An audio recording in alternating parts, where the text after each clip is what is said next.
these like German, which are rooted in Christianity as well. And what's so interesting is I've been kind of reviving that study lately for myself, and I've connected to groups all over the world, and we're studying different parts of it. And what's so interesting is, so part of our homework was to go and read the book of Mark, all right? So I delved into, the big book. yeah, I dived into the big book. the big book. and what's so interesting is because they were talking about the healing acts of Jesus. And this chapter, this book really describes it beautifully, how he healed people. And for instance, he used spit. He mixed spit and mud, and he put it in the blind man's eyes, and the blind man could see. And I was like, well, you know, what is the thing here? Or, you know, there was blessing oil sometimes and using the oil. And why would he need that? Why would he need that? So it was intriguing for me that Jesus in the book was doing magic and spells. Okay, the preferred word is miracles. Okay, Sarah. I think that's just like a yeah. So the idea is that miracles come from God and magic comes from wherever else. But really, what Magic comes from God. you know, yeah. So really, if we look at it, even Jesus, who we could see as a magician, not like a stage magician, like a magical practitioner, was using ritual in his work. You know, there's nothing in there that said he just went boom and like it was done and boom, it was done and boom, it was done. He was using things, items. Moses had a staff that he used. God gave him a staff and he said, use that staff. You don't just have to wave your hand and it's done. So there is something about tools and implementable tools in the magical tradition. And the Bible, if you look at it from that angle, it's full of magic actually. Lots of magic in the Bible. There's lots of divination in the Bible. I mean, there's verses there that speak of that the whole soul is written in your palm. It's like the Witch of Endor. The Witch of Endor, and Solomon had two rocks, Thurin and Human, black and white, that he would cast to answer questions of yes or no. There's lots of it in the Bible. So there's this thing about tools, right? So now, and this is all coming into planetary magic. What is the difference between prayer and spells? Okay. So when you're using your prayer as a petition, a lot of petition, and I think spell work is using more information intentionally and using the elements as well with your tool, the earth, the water, the fire, whatever you're using with the candles, to condense the energy within your spell. Yes. But you don't use that in prayer. Not sometimes, not all the time. But music is a lot used in Christian music. I'm thinking about my life. So exactly this. So in spells, there's quite a formula behind it. Whether it's a small spell, the formula is smaller, but it's the internal process is the same. Whether it's a small spell or a big spell. So let's say, for example, you're doing a small little, you're creating a small little pouch to help a friend who needs a little bit more abundance in their life, and you just say, you're going to carry this around, and it will draw money and opportunities for you. And that could be something small, but maybe you're doing an entire ritual, like a banishing or whatever, a healing or whatever. It's a bigger thing. But the mechanisms are kind of the same. And exactly as Kilian said, the tools help us to focus. So like the mala beads, when you chant mantras on a mala over and over and over, that is an incantation. It's a spell repeated. It has a vibration, and you're focusing on an intention. The same with the Catholic rosary. You can pray rosaries for love, rosaries for protection, rosaries for healing, because it keeps you focused, right? So I like to kind of think of, so we should be praying all the time. Prayer is a part of our connection, and meditating is the listening process. But a spell kind of is prayer made into action. It's prayer actualized. So there's an action involved. Now, when we pray, it's sometimes a little bit all over the shop. Like, you know, gentle Jesus, meek and mild, look upon this little child. Thank you for mommy and daddy, and I can now have some new groceries, and then it becomes a shopping list. Right? Like, yeah, that's what people really think of as prayer. Ask God for them to make them good. Yeah, yeah. It to be good. Word die piep kry as my kind daai doen dit. Yeah. So prayer is kind of like the Amazon of the divine. You know, we just place our order into the cosmic kitchen and hope that whatever comes. And if it doesn't, then it wasn't meant to be. So I have this like funny like dichotomy because I had this like discussion with my grandmother when she said, "Oh, we'll pray for this person's healing," and then they got even worse and died. And she said, "Oh, well, that was part of God's plan." I said, "So then, what was the point of praying? If that's part of the plan, then you might as well just allow the plan to unfold." So if and I always hear this, I was fascinated by it. There's no judgment on it, but like, oh, God answered our prayer. He became better. Or he died. It was part of God's plan. So there's an answer for both outcomes, regardless. And that's just fascinating. So my mom, being the devil's advocate always, she's like, well, then why bother? If it's already planned, don't even worry about it. Just let God do his thing. So you're saying that with spells, then it's more like you can actually know why it didn't work. With spells, so prayer, and I pray a lot, like prayer is important to me. But there's time for prayer where I just want to hand things over to the divine. Like I feel like take this off my shoulders. Or yeah, I'm going to take the wheel.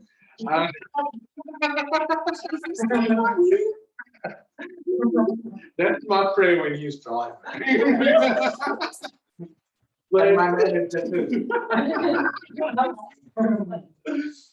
But a spell is taking responsibility yourself for what you want.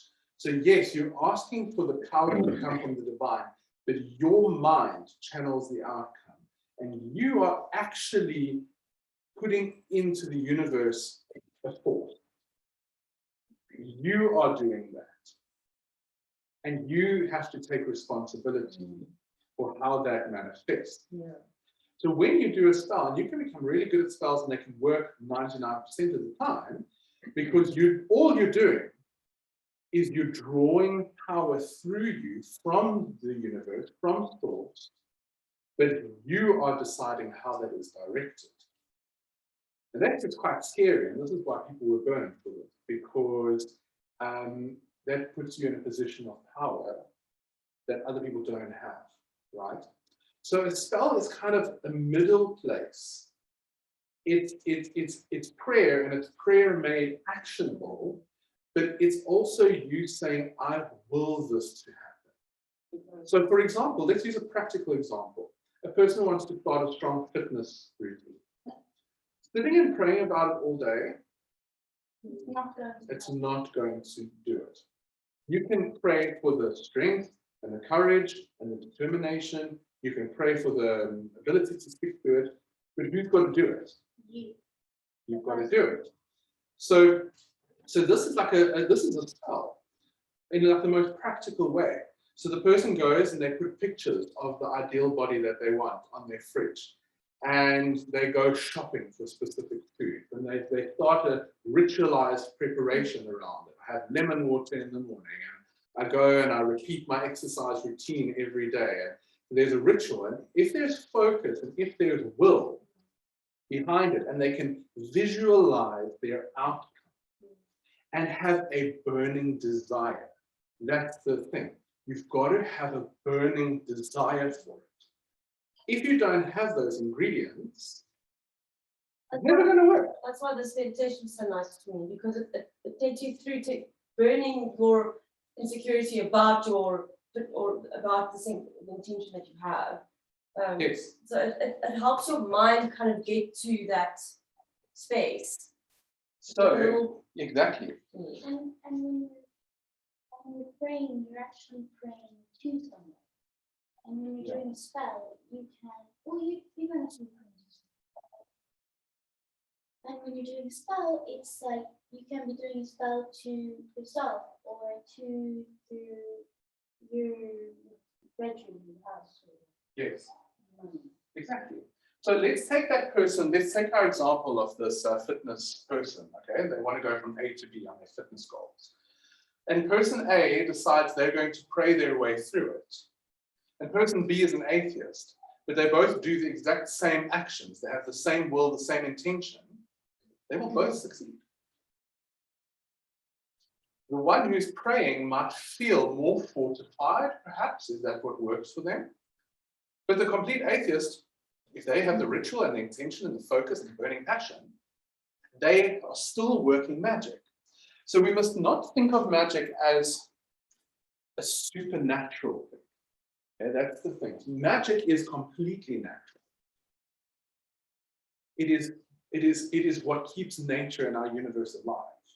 It's prana, it's chi, it's energy. Some people just call it something else. It's a different name. It's a completely different name. And so if you want to start a new business and you want to be an entrepreneur and you have a mental picture and you place focus and burning desire and will into that, and every day you go through physical processes that will come out of the astral where you can see it, because that's where the astral is, it's in the mental plane. And you can bring that down to physical manifestation. So people are actually working magic all the time. But we have ways to shortcut that process using our rituals and our symbols and our tools. They help us to anchor our intentions into the physical world. So I feel like it's more empowering than prayer. You are taking more responsibility. And you can keep praying about it. Keep on that. Because spells are prayer made physical, made manifest. Prayer is I like the responsibility word, because prayer is you're not taking responsibility of anything. You're actually trying to push it off onto someone else or something else. Yeah. Was it? It's lovely. Yeah. Ryan, a couple of months ago, I don't know if you've been here, I asked you a question about speaking tongues. And that's the only way I could pray as a Christian. I couldn't get myself to actually pray. I never used to pray unless I kind of not prayed in tongues and didn't really pay attention to what I'm saying, because that's the only way I feel. I asked you about it and you said to me that so maybe this is just that it's coming up again. I just go like, is that kind of like a different, like a language from a different realm? Yeah, it's spirit speak, kind of spiritual tongue. And it can place you into the states of altered consciousness required to make change or manifest. See, this is what happens when we do spell work, and we're going to learn spell work so in depth that it'll be much more. You can go and Google a spell, right? And you can light the candle and you can do the thing on whatever. Unless the internal process is there, nothing is going to happen. Nothing will happen, because the spell is not, the magic is not in the item necessarily. It's in what we create that item to be in that moment. We watched a movie the other night, a new Hindu, it's called Spell. It's like a skeleton key, you know. This lady's got this boogity, which is like a Buddha doll, whatever she does, the boogity happens to you. And I want to definitely name my next animal boogity. And so people can go ahead and make that whole process happen, but unless you have the force of will and you can magically link that, it's just a doll, right? So spell work requires internal mechanisms to take place, and that's what true magical practitioners are working to cultivate. We need to learn how to alter states of consciousness, so we need to be able to go into deeper brainwave states without necessarily it being a difficult issue, right? And we're going to learn that when we study the 8 paths of power. And so we have to alter the brain state, brain waves, and ritual helps that happen. It actually helps that happen. I think we all felt that.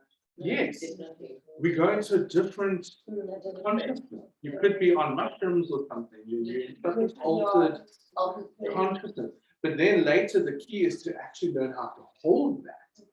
Because the difference is that if you're taking a big dose of something, you are not necessarily able to be consciously in control enough to direct the energy. So it's kind of just everything happening all over the show. And it's like it's a trip. That's why you could a trance party, for example, or a rock concert could manifest huge amounts of energy. but because it's not being directed, nothing happens to it. Yeah. So spell work works in a few ways. It requires intention, it requires altered states of consciousness, it requires energy to be raised. That's how we work in a circle, because the circle holds it. It's like a pot that holds the energy that we chant, we sing, and we dance, and we move, and we're literally using our bodies and our breath, because when you exert effort through the body, energy comes out of it, right? I have a question about that, right? So if you are doing ritual, so when you are conjuring the energy up, does that then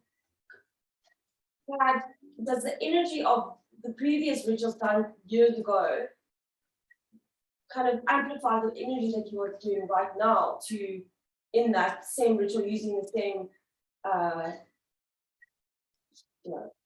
chants or not chants, but it's Yes, the momentum builds. So this is why if you do a ceremony or a ritual like that's been repeated for a long time, like a baptism or a wedding, or you go to the same shrine over and over, and people have been going for thousands of years, it's powerful. There's power in that. Yeah. It's like Avatar. Have you ever watched that? Yes. It's like Yes. the real one from 2009. Yeah. And it's almost like that. love it. It was like that tree. I am something, I don't know what it's called. Yes. It's almost like that. It's like that's the shrine, and where they that home is that gets blown up. Where it's like And they all connect and they channel the they power. have that power from this planet, and it's not them who have this like. No. So that's an important point that Saba mentioned. When we work magic, if we're doing it responsibly, we should never use our own life force. What about when you like cleanse your land and stuff? It's your life. That's the difference. It's not a fire? No, I wouldn't. That's a ritual. So a spell, it's okay. A ritual is used to have. That's a bit very good. No. Rituals that when we work in nature. So okay, the difference is a spell is trying to manifest something in the physical world out of the astral.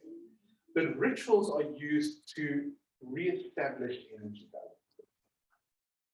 So if you're doing a cleansing, if you're doing, you're pushing and pulling energy away, that's fine. So someone put a spell on you. Yeah, and you're doing an And you have to. Yeah, that's fine. But we Are you doing a do. ritual or are you doing a spell in terms in return? You're doing a ritual. You're doing both. Because you're using the medicine. You're doing both. But I think maybe I'm confusing the situation. So I would say both are pretty much the same. But as a magical practitioner, we should always be leaning back into a force that's bigger than us. It's basically what I'm saying. So we've got to do the action, but the force mustn't come from us. Because what some people are doing is they're trying to do a ritual or a spell, but they are putting in their own life force in it. And they feel depleted and exhausted, and they feel tired and weak and drained, and all these things can happen to people. If you're doing it correctly and you're asking someone bigger than you to assist and work through you, you should finish that ritual or ceremony and feel more charged. So that's calling onto a specific angel or your ancestors or your guides or God or whatever you're working with. But don't just go and, basically just start with an invocation, start with a prayer and say, hey, everybody, I'm going to do this thing and I need you to work through. And they will, because we can't take that responsibility on. And I had a great example of that a few weeks ago where I didn't open properly and I didn't close properly and I didn't ask the cheerleading squad of my invisible helpers to clear me afterwards. I kind of just ran out of it. And this thing that I had been working with on a property in Hermanus came home with me. And you can ask Kilian the shift that ensued in my life and then started to ripple into people around me. And that was just irresponsible. It was just irresponsible of me. I didn't close off properly. When did you realize? How did you realize? Because that night they my car drove over a bottle and the tire exploded. And then that same night, people broke into my car here outside and stole everything out. Oh, that's not And then it was just days after, like, my plants started dying, which is always a good thing Oh my to look at. And Wow. You have to close that gate you've got to in order close for those things to leave. it. I'm gonna go home and watch that. Yes. The science thing there. I'm curious about this predictor, I need to watch it. Okay, so It's We- not scary. If you get scared, then don't watch it. Too scary. Kids It's playing. not. It's not scary. okay, so I want you to look at some symbols over here that I'm drawing, because I'm going to introduce you to the witch's pyramid, and then we're going to move into some beginnings of planetary magic. So what, let me just think, what does this symbol look like to you? Those of you on the computer, look on the group. It's the middle one. What does that look like it's about to become? A pentacle, stop, yeah. I haven't closed the top line off because I'm going to do something else with it. Now, if we look at the pentacle, I taught you before that this is, each point is an element, right? Earth, air, fire, water, and spirit. Look at what happens if you take this out of the 2 dimensions and you move it into like an abstracted version, right? It becomes, I tried to if we think of this as the magic circle drawn on the ground, and then each of these arms goes to the north, east, south, and west. If we could pull the star up like that, it would form what in Wicca we call the cone of power. Yes, that's where the witch's hat comes from. Yeah. So the witch's hat is Love, a circle with that cone on top of it. And what does it stand for, Flava? love, I think spirits, I forgot the Creative energy, creation. So the base represents love, the foundation of magic.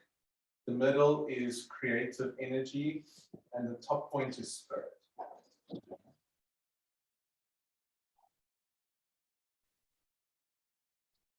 So when the cone of power, so this is what's happening when we cast a magic circle, we do the ritual. The circle is cast here on the floor, but we picture it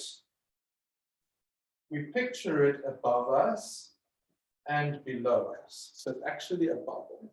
Yeah. sphere. As above, so below, it's a sphere. And we're standing here in the circle. And there's east, north, west, okay? So what we're doing in a magic circle is we're creating a point in time and space. We're bringing time and space together in a moment. And then we're actually walking through a door between the worlds. So when we cast a circle, that process, you'll never learn this in books. I can promise you now, this can only be taught because it has to be understood. This process alters your consciousness. It changes your brainwave state.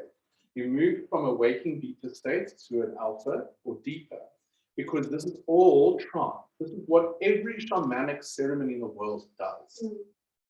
Is it alters state of consciousness through ritual, and always within circular spaces, medicine wheel, Stonehenge, whatever it is.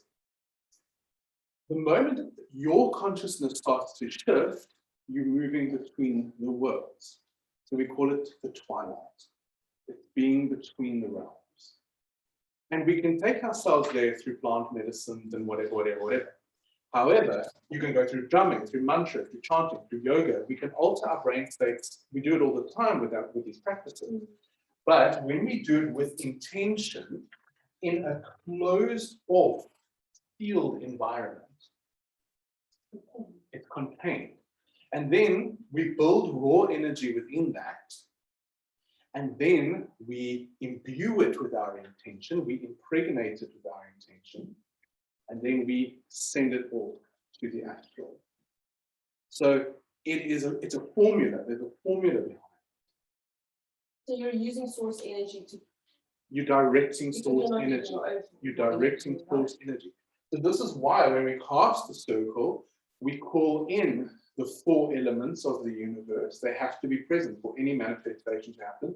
All 4 elements must be present. And then we call in the divine. And in Wicca, we call in the divine in the form of the god and the goddess because they represent the 2 aspects of polarity, the electro and magnetic force of the universe. They're our archetypes. They're our way of seeing 2 opposite but equal forces in the universe. So when all of this is present, where earth, air, fire, water are present, and the energy of the god and the goddess, or yin and yang, or whatever, we now have a container, so that's earth, air, fire, water, and spirit.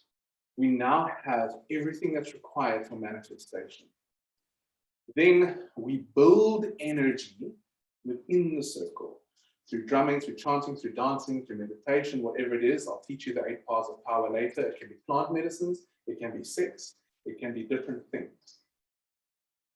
And then, but it's done consciously with an intention and then sent out. It is birthed out of the circle into the actual, and then it can manifest. So this is like, it's a thing, right? It makes complete sense. That, you know, So for little day-to-day spells, like just doing little weavings of pouches and lighting candles for healing and whatever, you don't need such a big thing. But for elaborate works of magic, this is like your safeguard. And it's your ability to actually create that change. Jules, what's happening there? If it doesn't lie. Yeah, well, it gets me so excited because it's... No, you actually do. It's like, Yeah. I literally have moments like that all the time. Like, I'm just like, you know, like when you like you're in a story. You're just yeah, It's very especially when you're listening to like dramatic music. like, but I, like sometimes music is just magically playing already in my head. And I'm like, okay, did it all. So now I've given you different ways to look at the pentagram and how it can in these different ways of looking at it, because shapes and magical symbols are never ever one-dimensional. They're meant to represent things, bigger things. So now I'm going to show you the Witch's pyramid, which is kind of this symbol in different ways. I love you say the pun every time, which is. I love language, hey? Like it's one of my favorite. Thinking about it so fun. things. And all of my teachers have these very funny puns, and we don't even get them. Which is I love to play with language. All right, so now this is called the Witch's pyramid. So if we think of a pyramid is not a triangle actually, hey, because it's funny. It has four points, right? Four, you can see it, yeah, this pyramid. There's 4 edges, rectangular. but it goes to rectangular, so it's got this interesting like from 4 to 3 kind of thing. So the foundation of the pyramid is our circle directions, north, east, south, and west. And this cone lifting up to the top, the pyramid, is our cone of power that we raise through our ritual work. The pyramid is extremely powerful, the pyramid or the cone, and that's why it's been used in so many traditions, like the temples and the pyramids and Machu Picchu and all that, because they build energy up, and then they direct it to the top, up. So the Witch's pyramid forms the foundation of our circle. These 4 things are imperative in order to make magic happen. And when I speak about magic, I don't mean like love spells and money spells. I mean like to make anything manifest in this world. A new business, the exercise program, a healthier relationship, whatever you need to manifest or make change in the world. We need these 4 components. So they are to know, so we start there, to know, to will, oh sorry mistress. wondering where you was. I was speaking by There's like a little army for it again, which the little tinky thingy. It's like a green- So to know, we associate it with the direction of east. To will, we associate it with the direction of north. To there, we associate with the direction of west. And to be silent, we associate with the direction of south.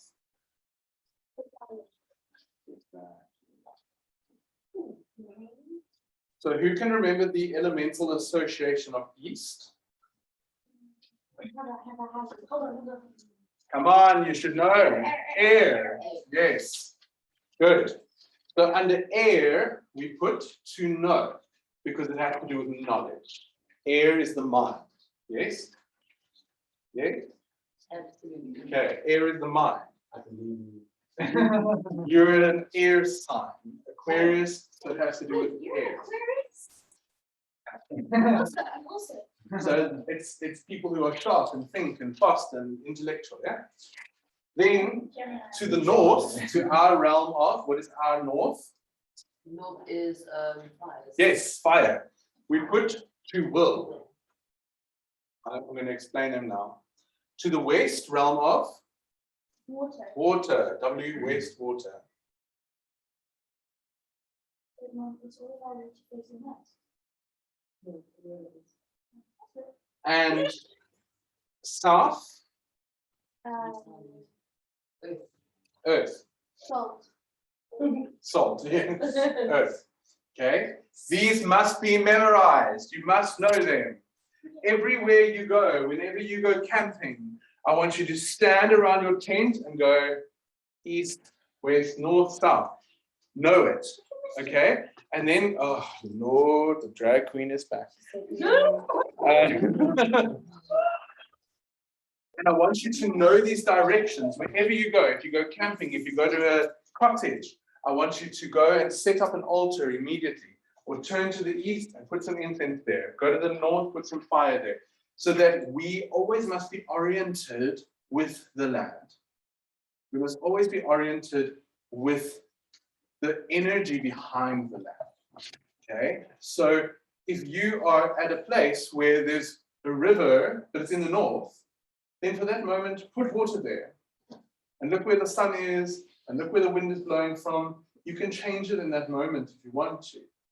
But on a spiritual level, we always keep these directions. Okay, they're more than just the landscape, because they symbolize more than the actual water, the actual sand. They represent other concepts. But wherever you go, always know where east and north are. Always. You must be aligned to your land. You should be able to close your eyes and say, where's north? And they go, there. I know. I can feel it. Okay. So the four aspects of the witch's pyramid, before we begin any venture, or any spell, or any business or whatever, we've got to start with the east. Why do we start with the east? Sun comes up there. It's the beginning. Yes, it's beginnings. So we start in the east. We start with an idea. The air. You see how this works now? Mind. So let's write these words down. Mind, imagination, idea. So everything has to start in the mind. It starts through a thought, always. Don't worry. Sorry, I'm so let me get on moon school. Oh yeah, I'm so low. Energy at the moment. Happy New Year. So, mind, I know. imagination, and ideas. Okay. So when we speak in the witch's pyramid of to know, that's what we're talking about. And also, we have to have knowledge on a particular thing. So before you go and start the new gym routine, you've got to go and research, you've got to go and study, you've got to go and find what plan you're going to follow, what trainer you're going to be with, what diet you want to do, whatever, whatever. If you're going to start a business, you need to research your target market before you hang up a sign. So you've got to know, you've got to have knowledge. And this is what empowers us who practice magic. We have to study all the time. We must learn about the planets. We must learn about the stars. We must learn about energy and altered states of consciousness. The more, what does they say in Superman or Spider-Man? With knowledge comes power, or with knowledge comes responsibility. More power, what is it? With more power comes more responsibility. Yes. And it's also freedom. So the Latin word for to know is scientia, and that's where we get the word science. So it literally means to try and know, to try and understand the world. Scientia, S-C-I-E-N-T-I-A. Yeah, scientia. All right, but it doesn't just help to have an idea. We have to have all elements to make a manifestation. So you can't just have the idea, it can't just be in your mind. And that's where a lot of people stop. Or they just study these spiritual things and just go to workshops and learn, and that's great. But is it having an application? Is it having an actual effect? All right. So like someone came to me the other day for a session, and he's an ayahuasca Pero, and he guides people on his journeys. And he was telling me about all the beautiful visions and experiences and whatever. I said, cool, have you actually implemented any of them? You know, I've seen that I must create this and I must build it, and I've been shown I have to. And I said, okay, how much of that have you anchored into the physical world? And he's like, oh, none of them actually. And I said, cool, it's easy to have vision. That's easy. On our yoga retreat now, I did a holotropic breath thing, some wonderful facilitator to cut through. And I was riding with Ganesha through the sunset, and we were having puja together, and it was beautiful. But can I take what I experienced and actually implement that into my life? And what about it? So to have the vision is just the beginning. We need to then implement something from that. Otherwise, what's the point? Okay. So the next step means to will, and we put this in the realm of fire. Because what does it mean to will something to happen? Passion. You've got to get burning desire. All right. If you read Napoleon Hill's Think and Grow Rich, terrific book. He has all of these steps, they're all implemented. And he says, you have to have a burning desire. He says, if you don't have a burning desire, this is in Think and Grow Rich, he says you can stop right here. Because if you want to create, let's say what Jules and Warren and their family creates at the farmstead. You have to have an idea first. Then you have to have a burning desire, right? Could never have happened otherwise.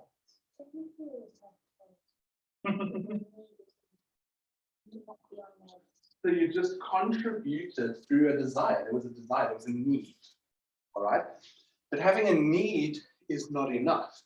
We have to know what we want, and then we have to. But will is not only the burning desire. Let's think of an athlete. Let's think of these people who do these crazy races and stuff. What gets them to the end? When their body is failing and they're falling apart. The will. There's determination. So will, this is a word that's actually fallen out of our vocabulary quite a lot. Because a lot of people lack will. We call it willpower. But will is an internal driving force that motivates us forward. Grit. Grit. Lovely word. Very nice word. Yeah. Grit. So like when we do the 108 sun salutations, you know, and like, man, you're like halfway in, you're 45 minutes in, and you know there's another 45 minutes to go. It's will that's got to take over. There's got to be an intention, but will has to work. So then we give it the element of fire. because that's the burning passion. Now we come to the West, and this means to dare. To dare means that not only must you have the desire and the ability to do it and to know what you want, but you've got to be invested in it with all of your heart. Okay?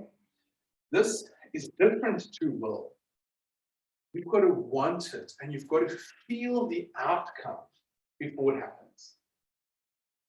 This is where we drop from the mind into the heart space. Heart has to be a part of the process. If we don't, let's think of the business that the person's starting. They've got the idea, they've got the will to do it, but unless it's a burning passion and a desire and they want it, and it's going to bring them joy, these are the fuel. You need the fuel. You can have will, but it will only get you so far if you don't have the emotional connection to it. That makes sense? So you want the farm, you've got the vision of a yoga studio and beautiful accommodation, but you've got to feel how you're going to feel when you've got it. You'll have to have the feeling of, with all of her heart, wanting people there and enjoying the land, that you could taste it. Yes? So this is to dare. You've got to actually dare to make a difference in your life and be emotionally invested into it. Because the diet, the person can have willpower, but unless they're emotionally invested in it. But that's scary. It's uncomfortable. This is why it's It's to got to dare. jump off the boat. Because it's courage. Right. Anyone can have an idea. Anybody can have an idea. There are people Come- bursting with ideas in this world. Exactly. Creative energy, we are not lacking. No. But- the grit, but the will, grit. the burning desire to actually do it. The- And that the also saying- bravery to actually jump in the water, to take that leap of faith. There's a bigger boat. You know, Yeah. yeah. Because if you think about water, especially like, you know, like water is just natural state, which is usually cold and kind of like wet, so you know, stuff. Water's wet. You know, it's so Profound. but it's like sometimes, especially dark water, it's scary to jump into. Yeah. You're taking that leap of faith, like, okay. Take the plunge. Take So the that's a plunge. beautiful connection. Can you take the plunge? It's courage. And the word courage comes from the Latin word cor, which is the heart. Cardio, the heart. Cor means heart in Latin. C-O-R, cor. So we get the word cardio, cor. Core is heart. So we get the word cardio, but it also means your core. The heart of the earth, the core of the earth. The core of your body. So heart, core, center, courage, they're all connected in the etymology of our language. So we've got to have heart. Nice connection, nice drawing of the dots there, yeah? So the final one, and this is the one that I believe people lack. This is very important because to be silent, okay, we put it in the realm of earth. We put it in the south of the sky, nothing happens there. Yeah, the sun doesn't move through the south, it moves here. But that's the quiet, dark space. That's the cold place.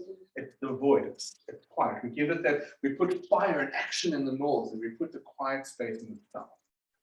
So,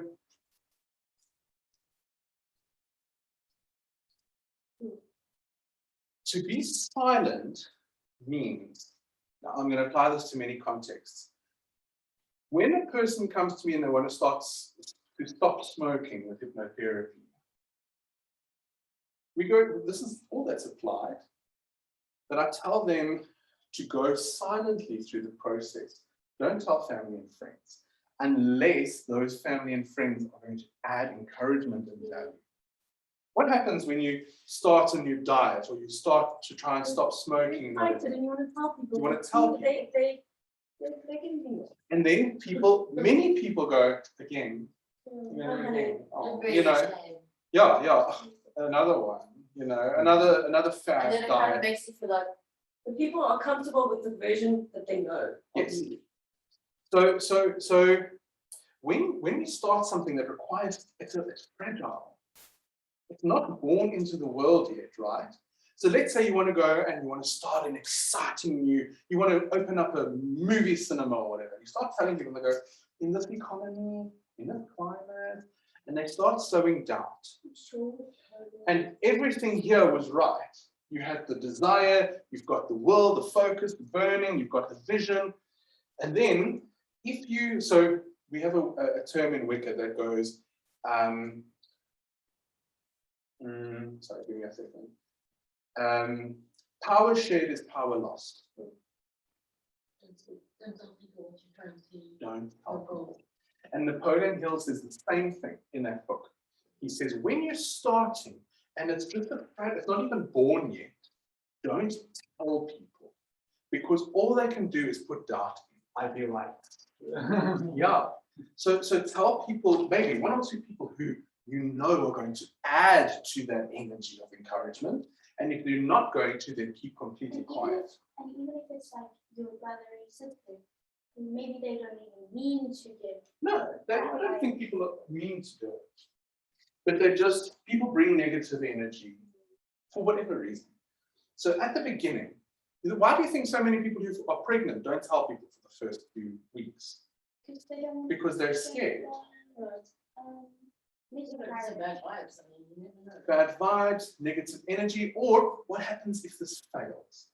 And then we've got to put up with all of that. There is magic and power in silence. So write down the quote, because it is one of the Wiccan teachings. Power shared is power lost. This makes complete sense when we study this in part one. So in the teachings of Abraham, they say, like, also do the magic, do the visualize, do the thing, and then forget about it. Because later on, you might sow your own seeds of doubt into it. I wonder if this is going to work. I wonder if it's, you know. People will ask you about it too. Yeah. They want to know how you're doing and. So, yeah. It's like non-attachment. Completely. Very nice, man. Non-attachment. It's hard one. Yeah, non-attachment. So, okay, let's give an example Yeah, here. the outcome of the. Exactly. So even in that scene which book, she says, don't tell anyone, but also don't think about it again. Do the spell, do the ritual, do the thing, and then now leave it. And Abraham teaches that it's like sowing a seed in the garden. So you put the seed under the soil and you attend it, right? But you don't doubt. You don't doubt, you just go, okay, well, if I've done this in the right climate, at the right season, at the right time, and all the elements are in place, then this should grow. Now, link this analogy to spell work, because if done at the right time, in the right environment, with the right elements, it should grow. Some things don't. Okay, this is not 100% guaranteed formula, like nothing in life. Nothing is guaranteed formula. You can plant 10 seeds and maybe 5 or 6 of them grow. Okay, so there is that element of it. You still need to plant. But the part, exactly, you still need to plant. The part of this to be silent is don't go and dig the seed up every day and look at it and go, why aren't you growing? And then repack it down again and go, oh, this is never going to work. And then the next day come back and dig it out again and go, why aren't you growing? And then it needs to be in a cocoon of stillness. Like all of our stuff. Your job is to show up every day and water it. And to have patience. And to keep nurturing it. So like with our, exactly, and like our business analogy, every day you've got to show up and you've got to send the emails, you've got to design the logo, or every day you've got to go to the gym, whatever it is. But you've got to do it from a place of, this is difficult. It's hard. It's challenging. Of trusting and allowing the energy behind it to grow. And you know that if, so you go to the gym for 3 days, and you go, oh, it's not working, I'm just going to stop. You've got to just keep on showing up. And if you keep on showing up, the results will inevitably be there. So this is often why our spells, sometimes we do these things where we're like, okay, for 9 days, burn the candle, or whatever. We give an extended period of time. That's kind of the analogy of coming every day and watering the seed. So you come in, but you must do it with the right intention. The mindset, exactly. Because if you do it in the wrong mindset, you're going to disrupt the balance. You gave me a candle one day when I was with you, and I went home with it and I burnt it. I made the little mat piece and I burnt it every day for 7 days. Yeah. And you put a pin, one borstel. A needle, a Yes. needle, yeah. And you said to me, doesn't matter where, but when it falls out, something significant is going to happen. Yes. And it really. I remember you were phoning me all day to try and tell me what happened when the needle fell. So, yeah, I think that sparked my. So there's magic in the way that we set that up. You gave me a tonic, I think it's my but it was so delicious. But I had to like make a tea out of something and shower with it every day. So now what we did with Mareka there was a great example of how magic at the end of the day is also a powerful psychology. Because when so I gave her a ritual to do, which if you think about it, actually at the end of the day, it's just getting the person to show up and become still for a little while and to realign themselves to their intention. Not even. That's where it is. Just that. It's like almost like meditation. That's exactly where it is. Not their day. They do a meditation. So for example, I said to you, we started that bean spell, remember? And I said every, Friday or Sunday, put a new bean in and say Trinket 5. And you keep on doing that, you continually putting momentum behind your desire. This is how magic works. I have a question about, so when you, for example, okay, so now you just put it away and think about it.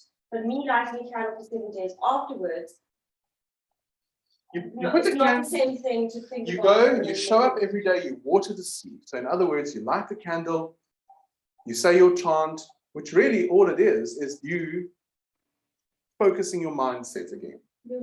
You're remembering what you want. Then you put the candle out and you carry on through your day. You're not Carry focusing on. on doing it doubt. Exactly. Or like, Because if you think about it now, later in the day while you're at work, you're attached to the outcome. Okay. But in the ritual space, you're not. You're like, I want this, I need this. So this is why magic requires mind training. Space that you're, Yes. So that's okay. Yes. I'm just trying to get my head straight. And then you do it for a certain number of days because it's putting momentum behind it. It's not a worry space. Exactly. If you're in a worry space, you must not do it. It's a space of love. So sitting down with the candle, being quiet, having a nice hot shower, putting it in the bath, Yes. whatever you're doing, you're self-caring it as well. Exactly. So if your new business is in this stage of just starting, you don't sit down when you're feeling animosity and doubt and fear and then go and design a business card. That's you a don't dumb idea. for the gym example, you give yourself time, Yes. for example, 6 months to see an outcome. Yes. So Help we must yourself have time. Because obviously 3 days isn't going Yes. to actually do anything, but you will begin to see results, and then it can help you to have grit and Exactly. will. But that's what Saba says is so nice, because when you put a number on it, when you put an amount of time there, and we do this a lot in magic, we say, do this until the next new moon. Do this from full moon to full moon. We give ourselves a time because the human brain needs that. It needs to calculate. It needs to have, the left brain needs to be satisfied. Okay, we're doing this with a formula. You can lose track of things so quickly. Time can go by, and you don't stick to your. But like with the fitness example that Saba's giving, if you say I'm doing this for 12 weeks, that cutoff line is irrelevant if it was 11 or 13, but your brain now goes, okay, I can do this. Great. So the timing is everything, and now we can elegantly move into planetary magic. That's why they also do that with schools. Yes. Time. Yeah, exactly. Does this all make sense to everybody? Completely. So all I want you to do now, going forward, is learn these new terms. There's just 4. And whenever you're starting, I'm not even talking spell work. I'm talking anything in your life. When you start with something, have all of these in place or cultivate building them. And then once the baby is born into the world, you can start talking to people about it. But even then, you know what? The power shared is power lost. Don't you notice that? So you bring this beautiful baby into the world and it's just absolutely perfect. And then people start going, oh, I wouldn't want to have a baby in this. Yeah, you know, it's like people can't help but curse. Literally, it's like that's Except what it every is. single person in the world is having a challenge. People are cursing a lot at the moment. That's what a curse is. That's what the evil eye is. It's bestowing something onto another. So we won't get into that negativity. What But it's actually doing is actually focusing your attention with your third eye on Yes. something that is actually negative or has a more negative feeling attached to it. so I'm going to set us a challenge. Okay? I'm going to set us a challenge. And you're going to choose what your challenge is. But the challenge will implement the witch's pyramid. So and you're going to choose your time frame. Okay? Obviously, bigger things might need a longer time frame. So you could have like a season by the end of spring. Or if it's a smaller thing, by the next new moon. Perfect timing, like 28 days. Or if it's a very small thing, by the next time this week. By the next zodiac feminine zodiac. Yeah. So you choose your timing as is appropriate. And then I want you to think of a goal. I'm going to answer your question now, Joel. Got you right. Then I want you to think of something you want to manifest. It could be a new herb garden. Okay. It could be a canvas that you want to paint. It could be a new business that you want to brew and gestate, you know. It doesn't matter what it is. I want you, but the rule is that it's got to have some heart behind it. You've got to do it as a passion project. And if you don't have it, you've got to go and find either that, you've got to go find it, or go with something smaller. Do a smaller thing. No, all I'm thinking is, what if you have the passion and the drive, the dare, but you don't have the idea? It could be something So then you can make a spell out of it, like this. So you've got the will and you've got the emotion. And then your spell is by this time, 28 days, season, whatever, the answer will have come to you. That's the spell. You're manifesting an answer. You're manifesting a solution. You're manifesting a way forward. So that's your spell. So then what I want you to do as part of the spell is I want you to all go and buy or find a nice white candle. Okay, just one of these, just one of these, you know, Mr. Price or whatever. I got this one at in Main Road opposite Crafters Inn. There's a candle shop, so this burns nicely. It doesn't like going lopsided and whatever. But just go and find a candle. Okay, we'll talk about colors just now. You can match it up with a color, or white means everything. And then every day. So all you're going to do, you're not even going to write a chant or anything. You're just going to write a positive affirmation, a simple statement, such as, I open myself up to the answer with regards to blah, blah, blah. Or I draw towards me the new business, or I align myself to. And you just state it as a simple thing. Don't overthink it. Okay. One simple statement, put it on a piece of paper, keep it by your candle. Every day, light your candle and repeat the statement. Repeat it as many times as you want. I mean, you know, we always have numbers, like you can do it 3 times or 9 times, or you can just say it over and over and over again. And then ask Spirit, ask God, ask Source to give you the energy for that. Always call upon some higher power in everything we do. If you don't have a name for that, just say, I call upon the higher power. Call upon Spirit. I ask God to help this to be manifest in my life. And then, so mote it be, amen, and you put the candle out and you leave it. And you don't think about it again. And then the next day, you do the ritual again. It's not the kind of album. You snuff the candle out. Yes,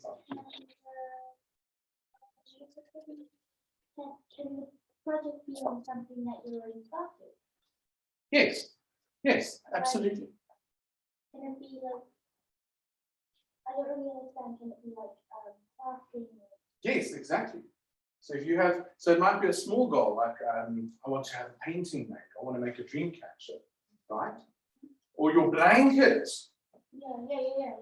Literally. So do you know that knitting is a very powerful magic? And if you can come up with a chant or a charm, like let's say, is this blanket for you? Just crocheting For you. Yeah.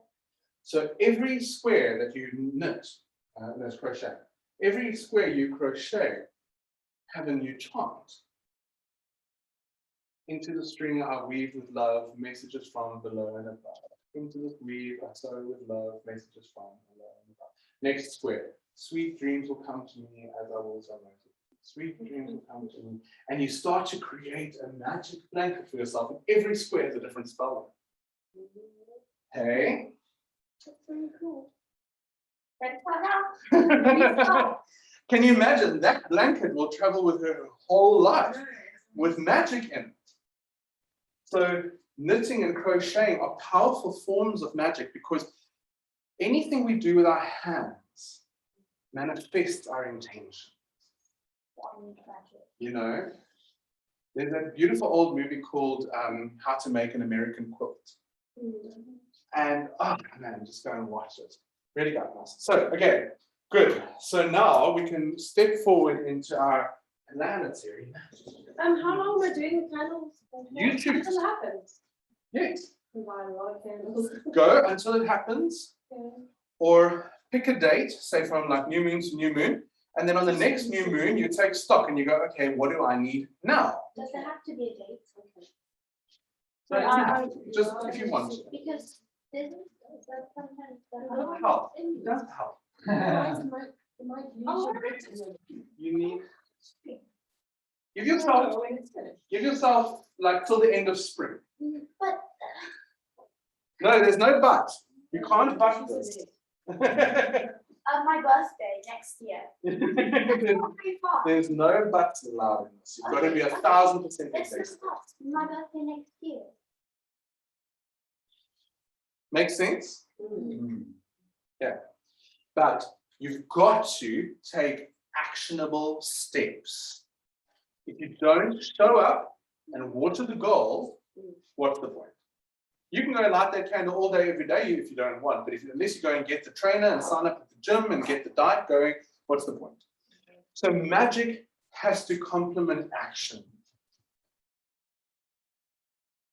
Magic, when we really get to the core of understanding magic, all magic can do for us is present us with the opportunities that are in alignment. So let's say Marika's manifesting a new business. All of a sudden, people start just chatting to her, approaching her. Oh, you know, I really want to do this thing. That's magic working.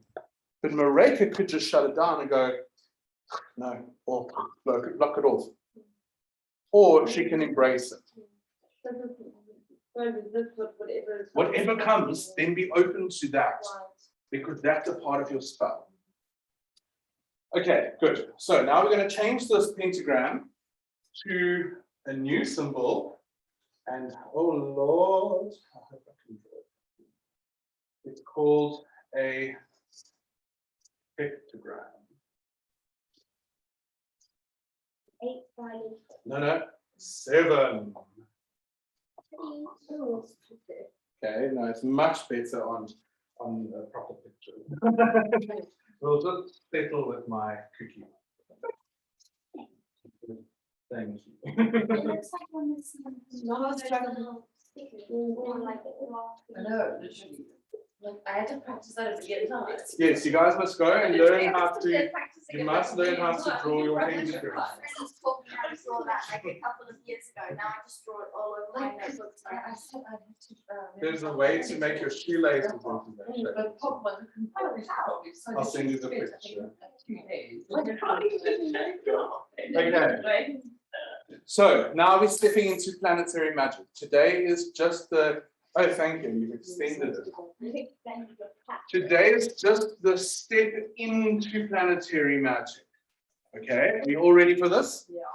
Take a deep breath in. Let's go. Okay, so please draw this picture. I'm not gonna Good, even try. good luck to you. Love, like, let's just return this challenge. Yeah, it's like you guys have fun. Draw this.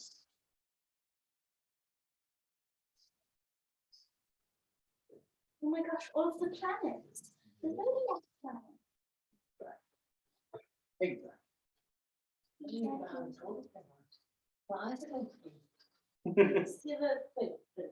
Silver pinta, heptagram or a septagram.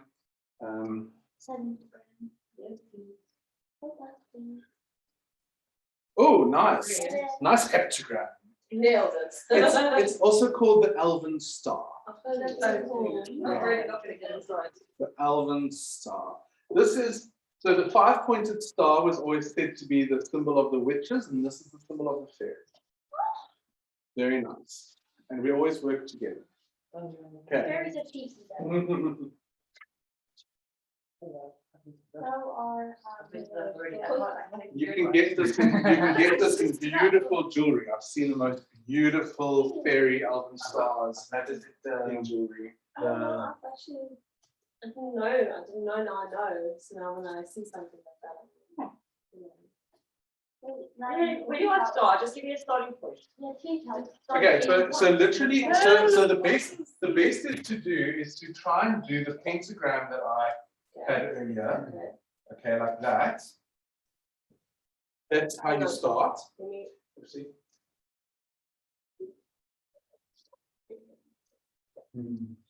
And then instead of drawing the top line over, you bring it down. Are you there, Marika? Yes.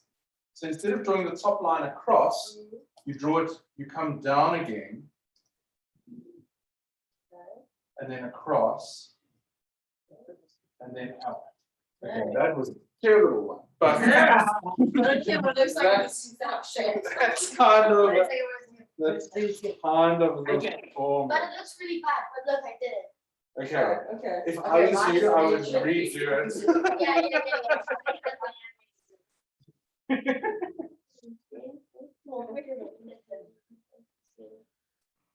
So those of you with a more mathematical mind can go and like get a compass and then calculate all the angles. Okay, it's not awful, but it's The okay. moon is Okay. face this way.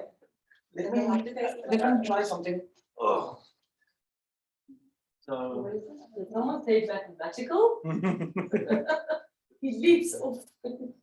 Yeah, literally. Oh, ladies on the group, I'm going to actually just share this picture with you as a JPEG because I pulled it off Google earlier. So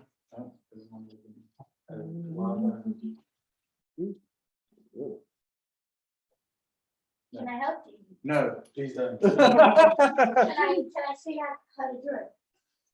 So I had an idea, but it's not working at all. How do I get that off? grab it. Can I use this to rub it? Oh, yeah, get that. No, I drew it loosely, but I thought like a easy idea, but it's not working. What you do is like, so you go like down, and then you go up, and then from that point you go down again, and then you create a triangle. And now we have that basic shape there. Okay. And then what we do is we go down here again, That's a much better way to do it, and actually. then you go, well, that was- Straight across. That was really bad, but like, you go like this, and then you go like that, Yes. so it's like, Okay. Yeah, then you just connect that and last then one. you can, Very nice. Then you can go and print it off your computer and go and trace it with your finger over and over Yeah. until you get it right. Nice Yeah. socks. Good. All right. So, okay, stay focused because this you must understand. All right. So, Saturn. You must start to learn these astrological symbols. Yes. So the reason why the Saturn symbol looks like this is because it represented the sickle and the scythe. Saturn is the god of the harvest and of time. So it represented the sickle and the scythe that you harvest wheat with. So it's the symbol of the planet Saturn. Okay. So Saturn. Now,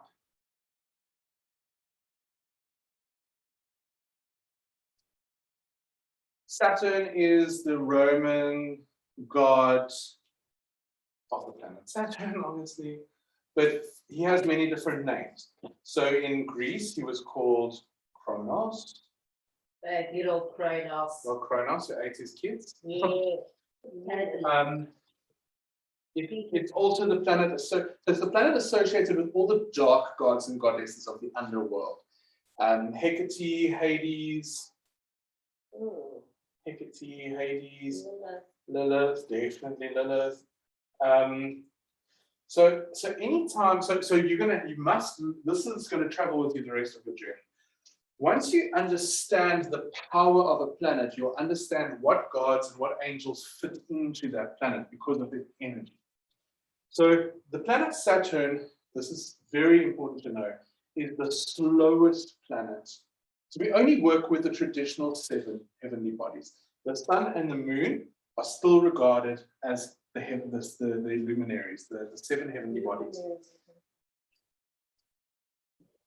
The ancestors did not acknowledge Neptune, Uranus, and Pluto because they were too far away to have a sphere of influence over our planet. All right? 7 planets because 7 colors in the rainbow. So whenever light comes through a spectrum, whenever you shine pure white light through a spectrum, it can only manifest in 7 colors. That's it. You can have different shades of those colors, but there's only 7. 7 chakras. 7 days. 7 days. 7 musical notes. There's only 7. Do, re, mi, fa, sol, la, ti. And then you start again. 7 birds. In the Bible, God created the world in 7 days, or 6, and then he rested. Okay. The number 7 comes up all throughout the study of magic. Angel numbers. 777. All throughout the study of magic. And in the Bible, it's a very big number. 77 names of this, 77. 7 comes up a lot. So there were 77, there were 7 archangels. Where did the 72 virgins come from? That's a little different. 5 of them went partying and never came back. All right, so the number 7 is very important. Now, so we only work with these 7 heavenly bodies in our magical work. And you'll see why in a moment, we'll all tie together. So all the gods and the angels of the planet Saturn, they all have a particular energy and a vibration. And it's usually a darker energy and vibration. Not evil, dark, okay? The shadow, this is the planet of binding and of restriction and of, because it's the planet that is the slowest, it slows things down when we work with it. So Saturn's original name was Old Father Time. Okay. And Old Father Time, we can think of him as this long beard, and he carries that scythe and the hourglass, you know. But that is also where we got the picture of the Grim Reaper, who comes for you at the end of your life. So Saturn has everything to do with death, with the end of the life, karma, hard lessons, old age. We're going to learn so much about Hard lessons, or just hard hard lessons. okay, like Challenge, spiritual awakening lessons, challenge, yes, traumas. yes. Saturn was my favorite planet, like 3 minutes ago. No, Saturn it's the ruling planet of my chart. And when Saturn has a powerful influence in your life, it always leads to people who study the hidden and the occult sciences. Because everything that happens behind the veil, the thing that people are not comfortable with. I've had an obsession since birth with the study of magic and the hidden science of the universe, whether it's taking me through yoga or sangomas or whatever it is. I've always got this thirst to know what's happening behind the scenes. Okay, so just bear with me because we've got a lot to get through. There's so much to learn. It's very exciting. Okay, so Saturn, the slowest planet out of the 7. Why? Because if you think of how the planets are rotating from the perspective of Earth, then we call this geocentric. The planet Saturn is the furthest away from us, while the planet Mercury is the closest. So Mercury is going, and Saturn's going, and he's taking a long. So that's why it takes 28 years for you to have a Saturn return in your chart, because he's really an old man. It's not a bad thing. To about 648. No, but like Mercury is bouncing in and out of retrograde all day. So he's like the young, swift messenger of God. Okay, the next planet that moves a little bit faster than him is Jupiter. You know, if the sun fell out of the sky, we would be in Jupiter's orbit. That's very interesting. My brother told me that. Wow. I'm only speaking about the names of gods and goddesses now. I'm not even going now near the planetary energy yet or the angels or anything. Just highlighting a little bit of mythology for you first.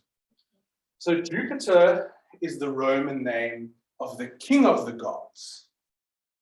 Okay? The king of the gods. And so in India, his name is Deus Pater, which is also a Latin word. Pater is father, and Deus is God. All right. God the Father, or the Father of the gods. Okay, so this is the closest to Jehovah. Jehovah, yes, exactly. So Jehovah or Jehovah, they're so connected. Deus Pater, Deus means God in its masculine aspect. Latin, but it's also in Hindu, it's what Hindi, the Sanskrit. Same. Interesting. In Greek, they call him Zeus. But listen to how Zeus is linked to Deus. See? Deus, Zeus in Greece. And we watch Hercules, the animated one? Zeus, the big masculine father figure, yes. And Hades, Saturn, his nemesis, right? Okay, so we kind of have a feeling for these two forces. Grandfather, old father time, and the younger king of the gods, Jupiter. So we'll get to the energy behind that just now. Now, interestingly, Zeus is the god of Thunder. and lightning. Thunder, lightning, Isn't that Thor? That's also. Oh, no. Now, exactly. In the north, so we go up to the top of the continent now, to where our ancestors, yes, so south, we go up to where our ancestors all come from, Germany and England and Austria and all around. And we have the god of thunder, Thor, or Thor. So Thor was his, how you pronounce it in Norse, Thor. And in Holland, his name was Donner. Donner. Thunder. Donner. Thunder. Okay, so thunder, Donner. But you can see how Donner and Thor are linguistically very close. Donner, Thor. And in England, his name was Thunor, which you can actually put it between the two regions. So you could see how Thor became Thunor and then Donner. So they're very closely related linguistically. Jupiter is a god of lightning and thunder, and Jehovah is also a god of lightning and thunder. You know, raining chaos down from the sky. He's a sky god. Whenever you pray to Jehovah, you look up. All right.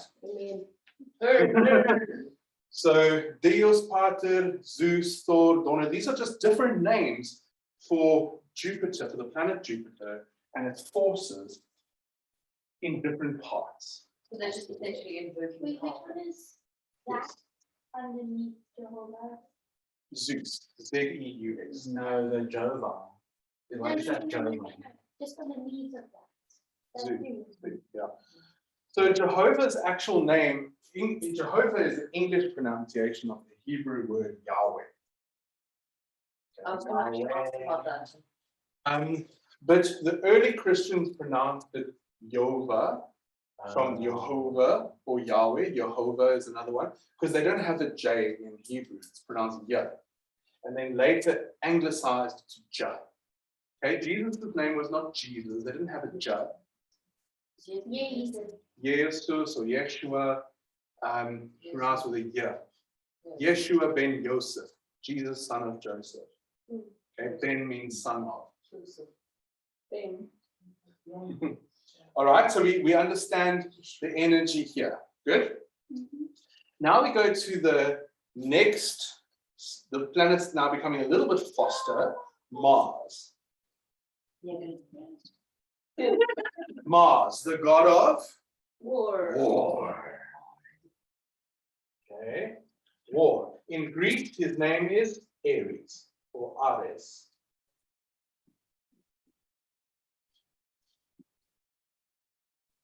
Okay, so Mars is the Roman name, Ares or Ares is his Greek name, god of war. Mars is this? Roman. Roman name. Okay, What is Thor? Something that Thor? so this is Germany and like the Vikings. The Vikings would have called the god of thunder Thor. Little bit, Thor.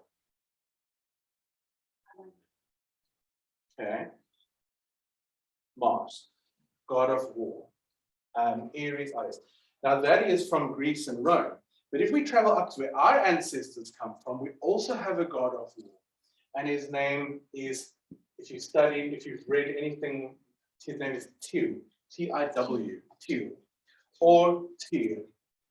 Okay, and he's the god of war in the Viking Norse mythology, and he even puts his arm into Fenrir the wolf's mouth and bites it off, and the dwarves make him a new arm out of silver, and they call him Tyr, the silver arm. You know, he's this brave god who has no fear, and he leads all the gods into battle. Tyr. Okay. Lord of the Rings. Hmm? It's in Lord of the Rings. I don't know. So now, are you all with me? Yes. Don't lose planet, don't lose place, because you want to be completely focused. This is going to be the foundation of lots of your life. Now, the next one that moves fastest in association with the rest is the sun.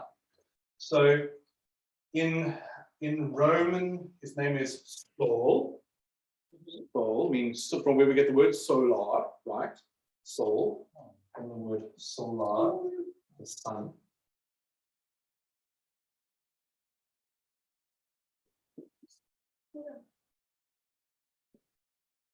In Greece, his name was either Helios,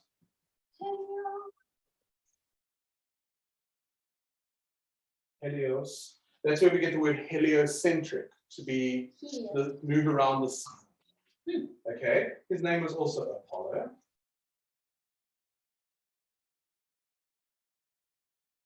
So you said Sol is what language? This is Latin, so this is Roman. It's still Roman. Still Sorry, Roman, what did you say? Latin, yeah. Now, if we travel up to where our ancestors are from, the sun was actually seen as a feminine. She was seen as a goddess. Oh. And her name was, or is, Suna. That's where we get the word sun. Suna. And Ra. And Ra, the Egyptian, exactly, Ra. Suna, where we get the word sun. That's where we get the word sun from in our modern language. Suna, the goddess of What Follow is Latin. what is the Egyptian war god? Yes. Algeria. Yeah, Seth is actually, Seth what I would associate more with Oh, Saturn. Saturn, yeah. Interestingly, Yeah. Seth, No. We don't have to take it again. definitely, I would put it with the sun or Mars. There's something very interesting here with the other Egyptian sun god, Ra, but also his son, what is his son's name? Horus. Yes. Boris. Horus. What was the significance on him again? He is Ra's son, Yeah, and he's the falcon god, and he was born of Isis, the virgin goddess. Yes. So it's the same as the Christian. Glory, hey? He was also born of a virgin, and he died and was reborn 3 days later because it's the sun story. That whole Jesus thing is a story about the sun. But now look at this. The word Horus, he was always signified by the rising sun because it represents hope and power. And his uncle, so we get the word horizon from his name. And his uncle, who was the god of darkness, was, and the sun set. and they saw opposite. And they're directly opposite from one another. As serious. So the Egyptians said Horus stands at the east and his uncle Set stands at the west, and every day they battle for light and dark. That is Wait, what does the Horus mean? Horus, the god of the sun. But like, so horizon. Horizon. Horizon. I mean, this is in our language. It's in our day. People are talking about this all day and they don't know the deeply pagan roots of all of it. All of it. But wait, there's more. Okay. So, Suna. Rising sun. Okay, hold on. I need to write down this. Ra's brother. Set is Ra's brother, the uncle, Horus's uncle, yes. And he's also a kind of a Hades figure, god of the underworld. Yeah, Also Ra's. makes sense because it's for us, like, if you mix the two names together, I don't know, just like horizon. Yes, I think there probably is a Horus. There probably is his name, his father's name is probably in there. Yeah. But when we look at the word Ra, it's also where we get the word radiant. Or the rays of the sun. The Ra is the sound of light. Okay. The Greeks took that from Egypt to they used that word radiante, which is light, vibrance. And then we as English took it as the rays of the sun. Ra. Okay. This is all in our language. Okay. Now we come to Venus, the Roman goddess of love.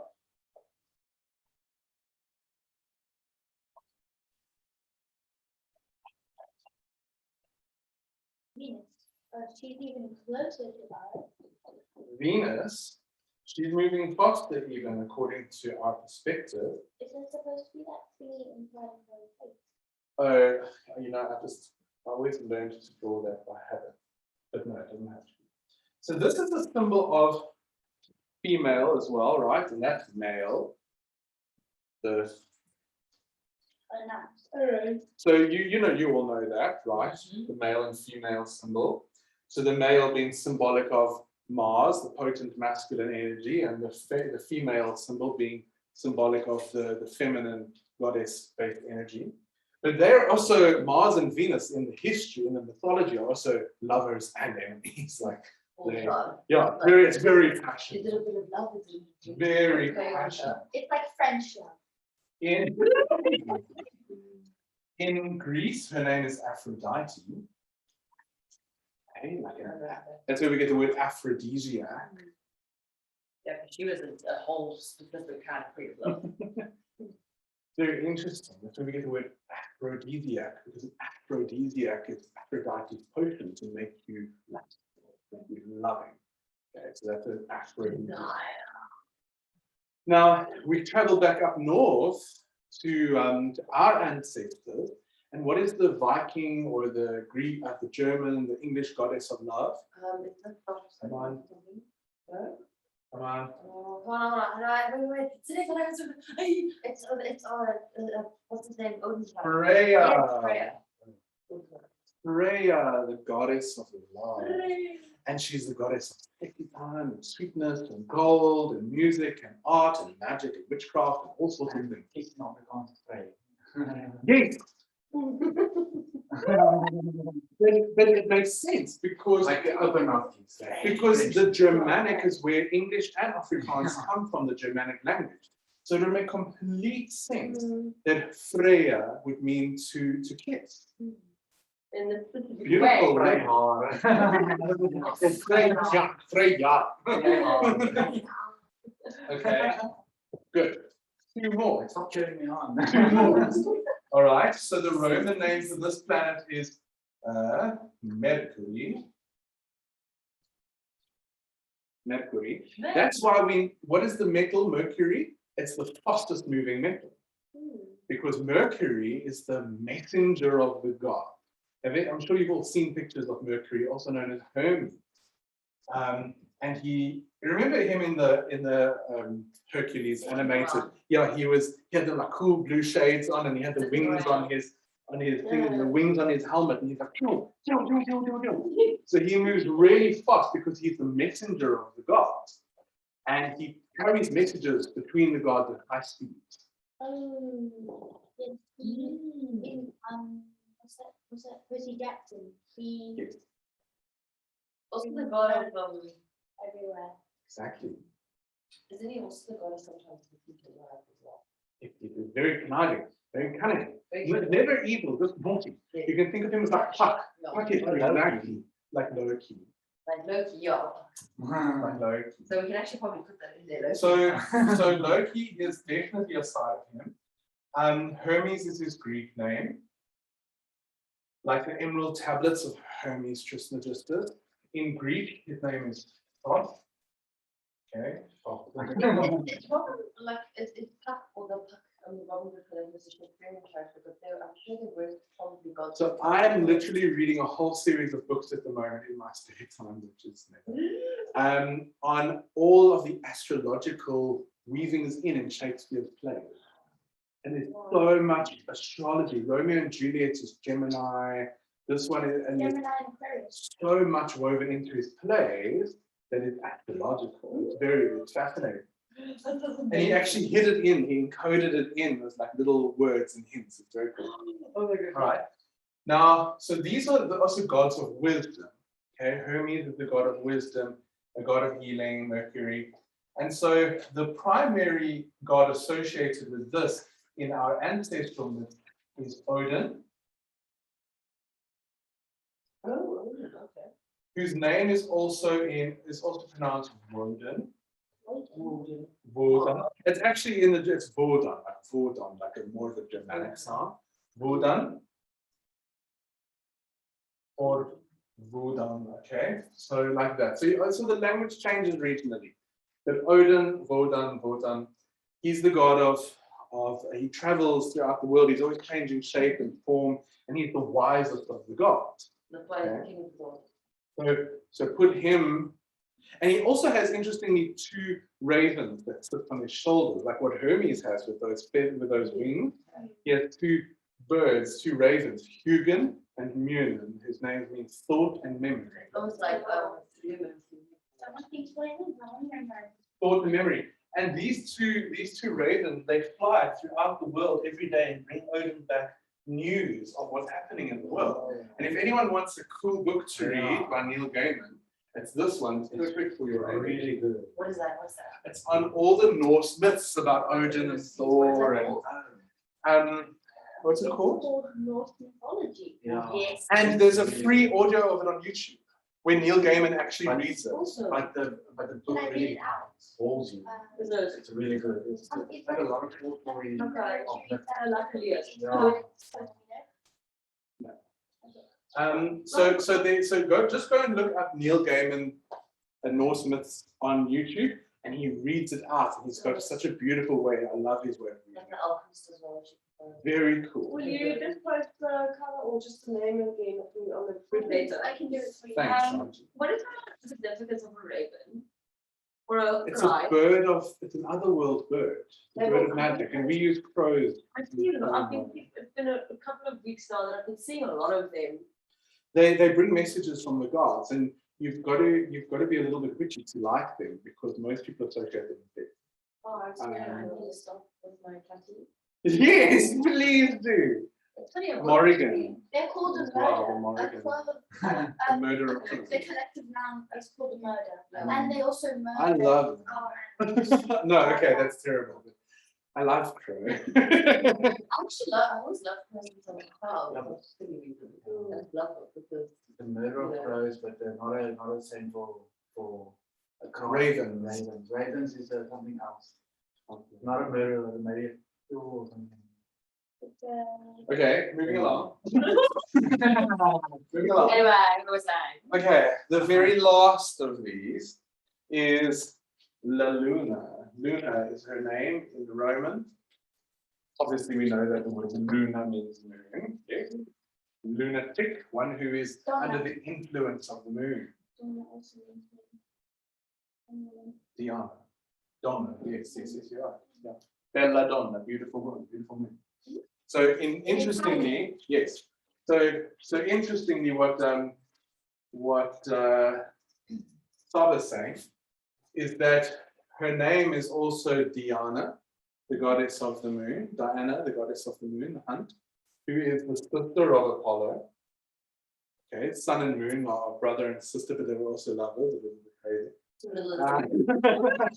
If you try and find Greek myths that are not. Deformed children. Yeah, they didn't have any kids.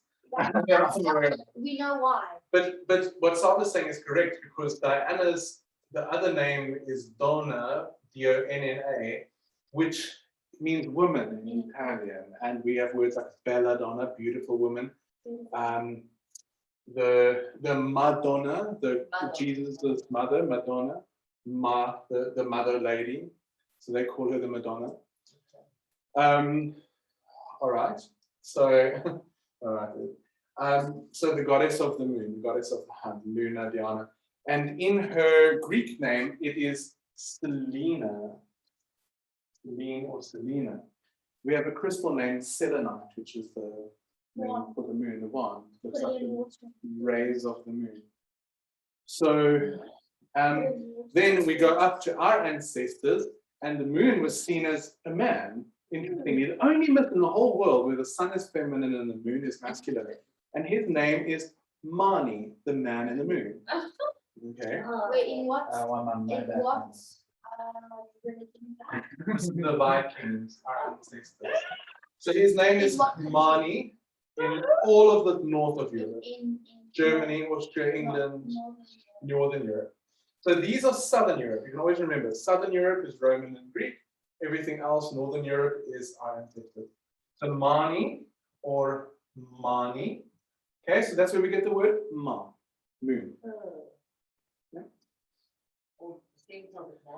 So if you watch that beautiful, there's an animated movie with Jack Frost. Yeah. I love that movie. And they call the man in the moon Mani. His name is Mani, right, the goddess. And every time they look at the moon, they go, Mani, what are you doing up there? You know, The Sandman. the Sandman. Okay, so is this in your mind now? I'm about to expand your mind, Wait, blow it wide open. hold on. Okay. Ready? Let me quickly update this picture for our online viewers. Good luck. Goodness me. We're almost there, and then we finished our introduction to planetary magic.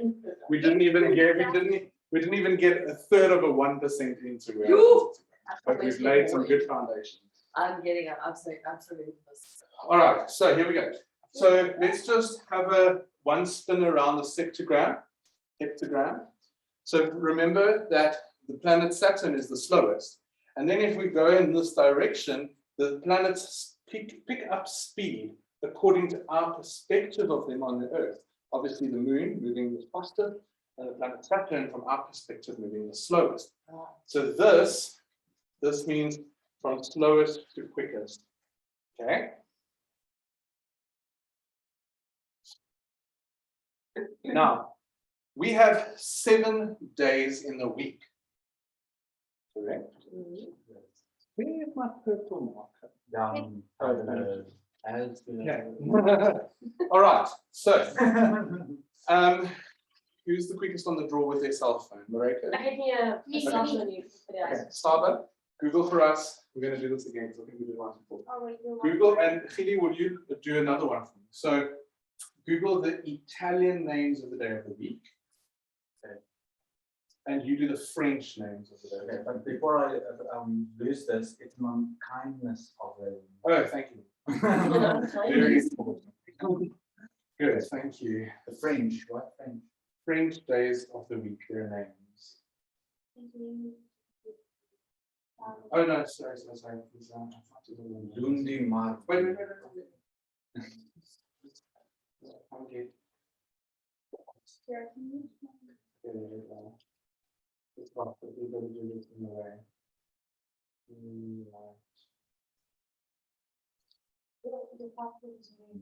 That wasn't actually me who said it, believe it or not, it was my own thing. Okay, I'm gonna say. So here we go. So we have 7 days of the week. All right. What is our name in English for Monday. Monday? So moon day. Moon day. In Afrikaans, Monday. Maandag. So the day of the moon. What is it in French? Lundi. Lundi. And in Italian? It's also Lundi. So in English, in Afrikaans, in all the Germanic languages, it's either named for Luna, the god of Italian or French ancestry, and in ours, named for Mani, or the moon. Okay, so Monday is ruled by the moon. Okay.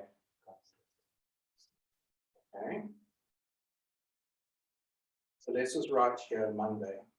Moon day, it's literally moon day, Maandag. Maandag. All right, let's go down to, I'm just going to go in this order, guys. So let's go down to Wednesday. Wait, how do you spell that French name? Well, the French one is almost like yours, but it's without the E. It's Lundi. Lundi. L-U-N-D-R. Thank you. Now, let's jump to, we're just working in this way. So don't give us your answers yet.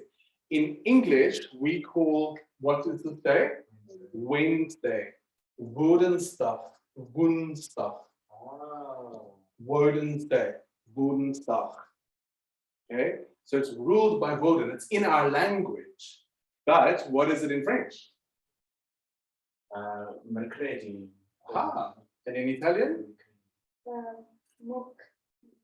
Mercoledì. Yeah. Mercoledì.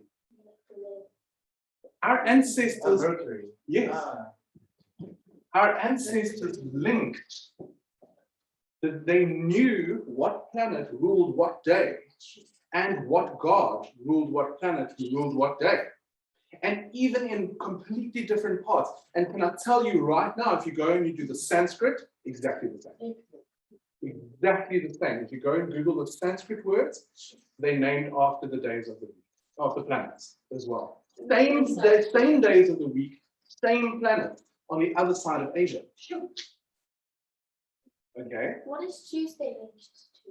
Because has anyone ever thought, we'll get there, has anyone ever thought why do we have 7 days? Like, It's a what, good this is the question. thing, like, It's a good why? question. Because of my time, because there's a very interesting video that my teacher showed me last year. Yeah. I can show you it. I don't really remember what it's about. I just remember it being very descriptive on how they came up with the 7 days and the 24 hours and the time and how they measured it. Yeah. So I thought it was because they first tracked the sun, how long it takes the Earth's part of going around the sun, and that's 52 weeks. And then 52, or like they had to break it down in some way. So it was 52 of 7s. And Why? Why 7? because the moon. So it's exactly that. So there are 52 weeks in a year, 5 plus 2 equals 7 as well. But so our year was devised by the movement of the sun through the zodiac. So every 30 days, the sun changes sign. 30 times 12 leads us to an almost 365-degree circle, but there's a little discrepancy there for leap years and things like that, right? So then they took those 12 months, which is the 12 zodiac signs, and 30 days on average, roughly, because there was a little bit of a whoops with the Gregorian calendar and the actual movement of the sun. They kind of did like little ones here and there. Like, why do some months have 31 and some have 30? I mean, who came up? Who was? That's not orderly. It doesn't make nice sense. Yeah. But they had to do something with it. And then further from there, they had to break it down. But it all comes down to this, because the names of the week were named by the ancient Romans and the ancient Greeks. So they had a different way of seeing the world. And they knew that the planetary energies worked in cycles of 7. So that's why our modern calendar doesn't fit the natural calendar 100%.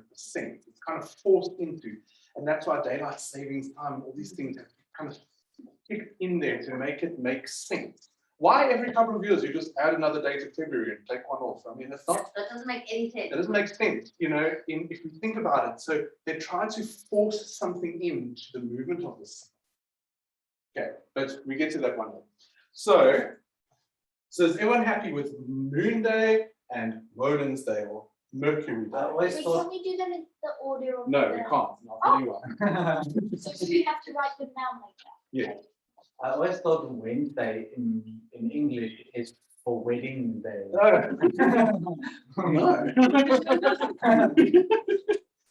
So Wodenstag, Wednesday, Odin's Day. Oh, wait. It's the day of wisdom and knowledge. While this is the day of the home and of family, you know, moon related things. We'll still get to that one day, don't worry about it. Next week. Okay, so now we go to the day that's ruled by Venus. And what do we call that in French? What day is that again? Friday. Oh. Ah. Vendredi. Vendredi. Venus Day.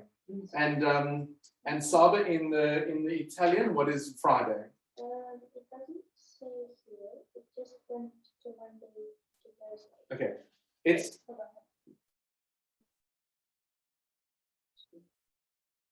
Wait,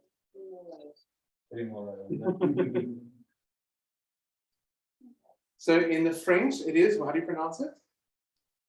Vendredi. This is Friday, hey? Vendredi. Yes. Vendredi, like a Vendredi.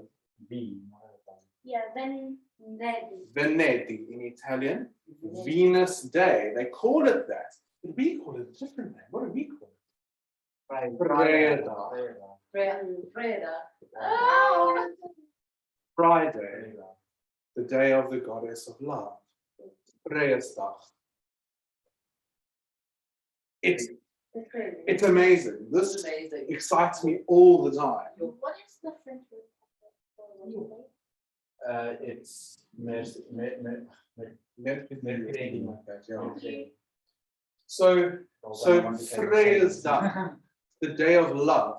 And that's the day that we go out and party and we club and we show our best selves to the world and we attract a partner and we drink and we booze because she rules partying and love and romance and all of the social things. And desire. Desire. Okay. Right. So this next one is a little bit trickier in the Latin languages because the Christians changed it somewhere. The sun is very important in Christian mythology because the sun represents Christ, okay, the Son of God, and he has this beam coming out from the back of his head, the halo. Helio, by the way, halo. Helio. Told us that. Helio, halo means Halo. sun. So they actually changed, the Christians changed this day because it was a religious day, right? Sunday. But they couldn't call it the day of the sun because they were trying to replace pagan belief.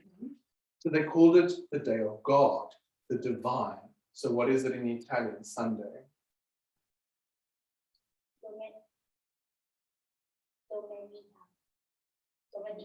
Domenica. Dominus means Lord. Dominus. Okay, did you watch Sparta? Dominus means Lord. Okay, and what is it in Dominus? So it just means the day of the Lord. Okay, what is it in French? Sunday is dimanche or dimanche. So you can kind of hear the Lord in it as well. Because this means to have dominion over. To have dominion over. Lord has dominion. That's where we get the word dominion, means Lord, okay? So the Christians changed that one day.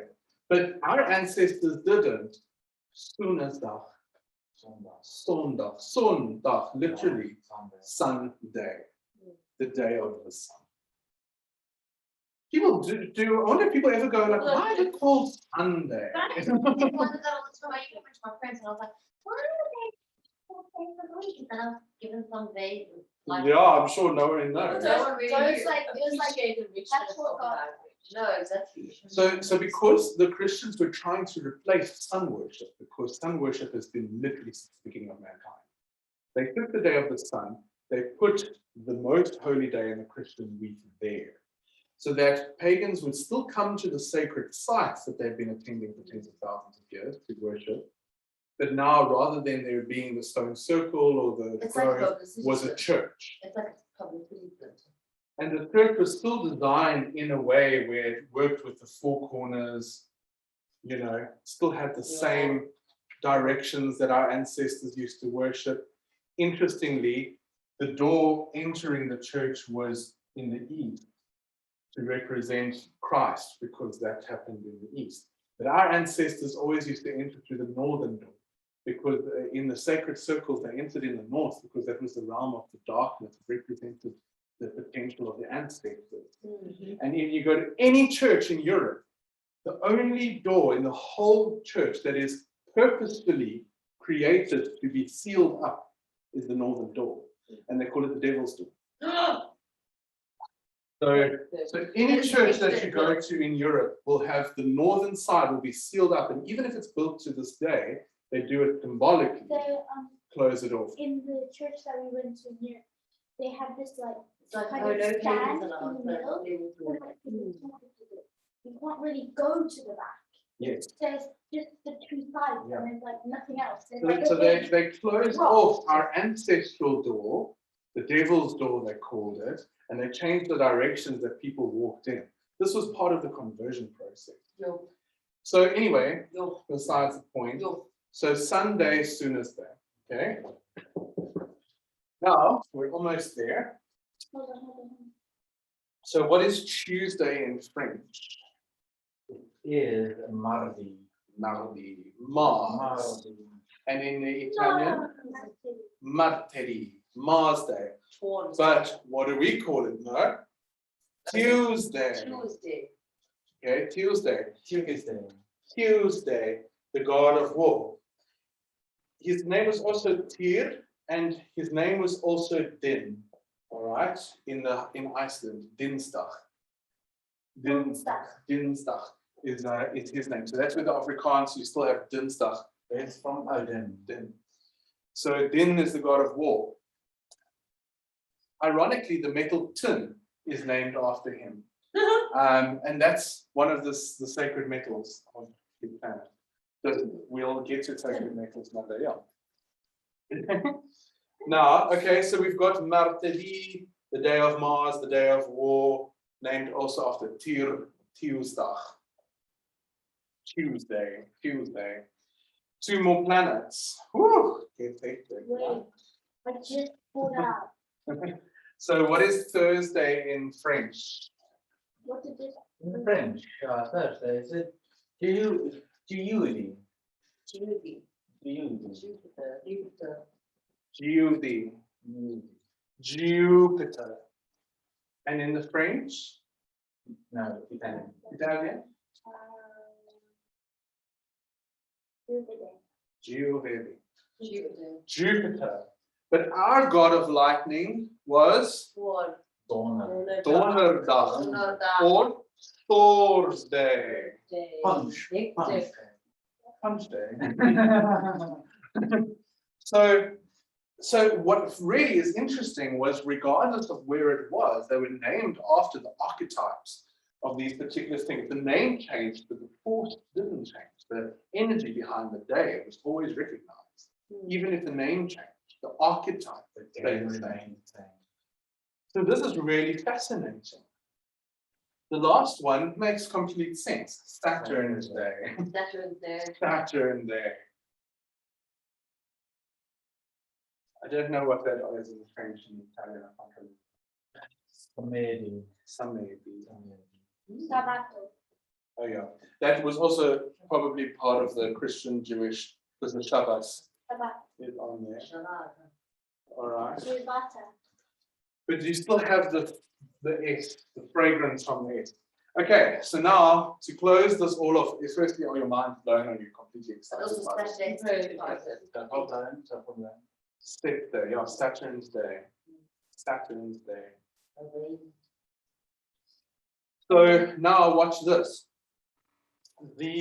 Our star of magic, our magical star over here, it's if we looked at it this way, we went from the slowest planet to the fastest. But now we've got a problem, because the days of the week don't go Monday, Wednesday, Friday, Sunday, Tuesday. Sunday. They don't, like what Saba was saying. There's a lot of up and downs in the week. Or watch the magic unfold.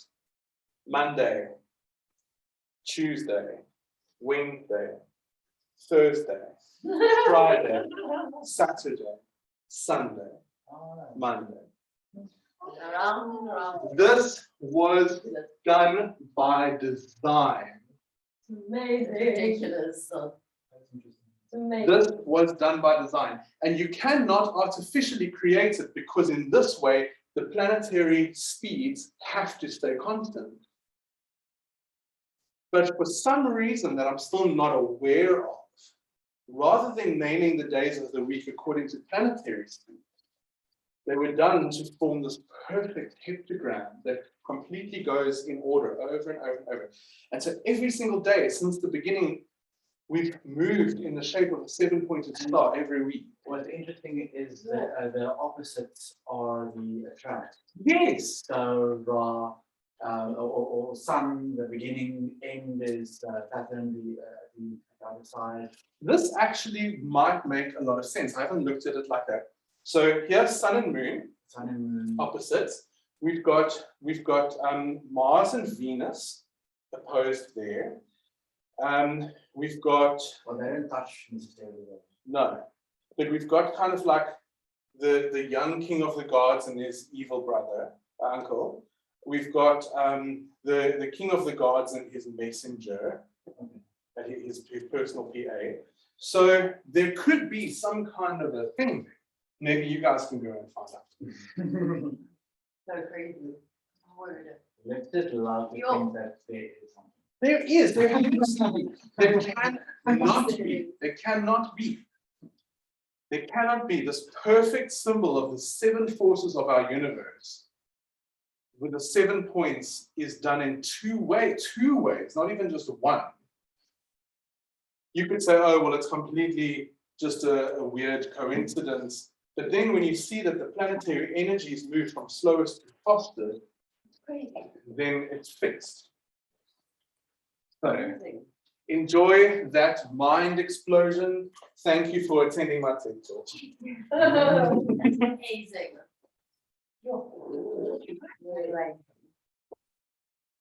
People are walking throughout the world not knowing this. I can't believe that people are walking around not knowing this. Yeah, maybe 5 minutes ago. Yeah. And to be honest with you, like all of our pagan ancestry is still done and spoken of, and it's used in daily vocabulary. When a Christian says, "What day are you coming to church? What day are you getting married on?" They're talking about what God are you worshiping that day, because that's what it was. That was always what it was. These 7 divine forces every day of the week were on it. Okay.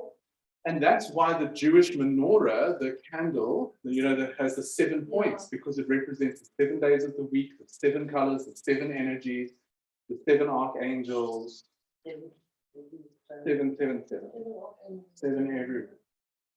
So now, from going forward, next Witchy Wednesday, we're now going to look at who are the angels associated with these, what are the oils, the herbs, the colors, and the magical purposes of each one.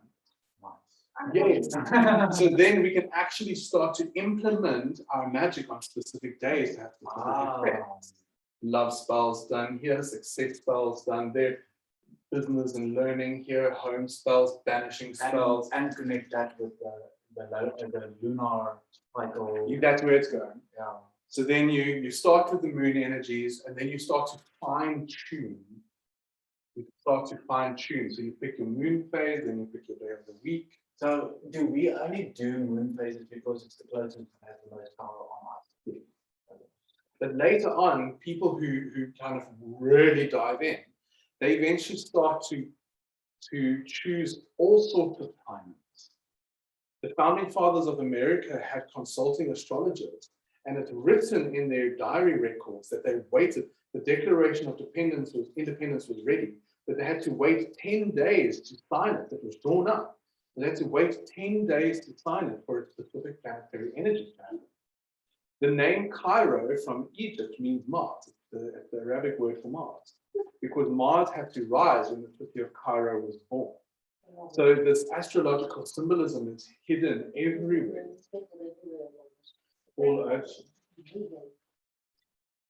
So, whew. Amazing. That was amazing. Amazing. Thank you. Please go and do research. Go and research it. Go and study the gods. Go and research the days of the week. Don't just take my word for it. Okay. It all makes sense. It's Yeah, all- Long term. What does that have? I just all lines up to be like, it all just makes so much sense when you say it, Suddenly, the whole world just makes sense suddenly. No, my world already made sense of just more. I mean, with all the symbolism behind it, like fire, Exactly. all that. I feel like I've just had all these amazing symbols. Yes, Marietta, that is so interesting.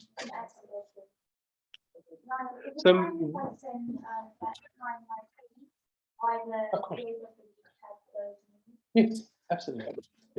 Marietta says something interesting. The other day she saw that a tortoise shell, the middle circle of the shells, the pieces, adds up to the number 13, which is the 13 lunar months in a year. And the outside circle counts up to 28, which is the number of lunar days in a year. So very, very interesting. Yes. Maybe it's the 12 Turtle Island. And the whole I Ching was derived from the tortoise shell. Or the tortoise is just that slow that everything is imposing itself on it. Too much time in the silent area. Please go and do some reading up on this, and let's discover things like more about this. Amazing.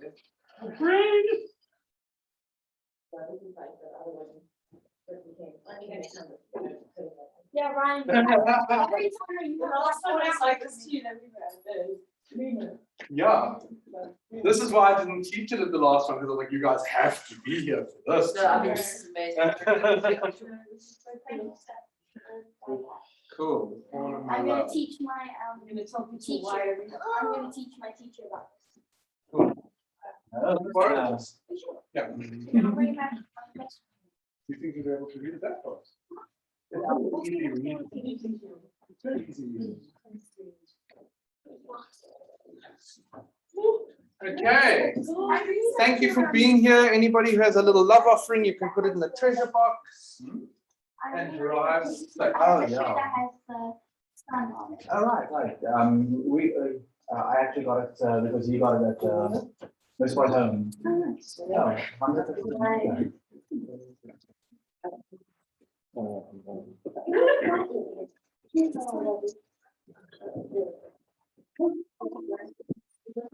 No, I'll do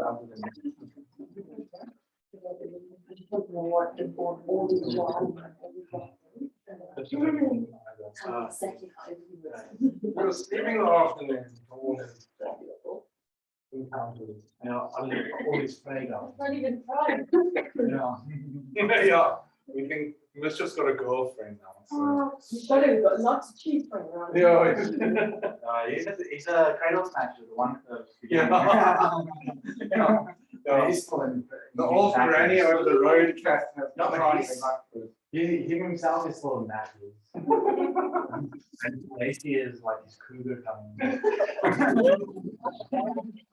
That's the cat.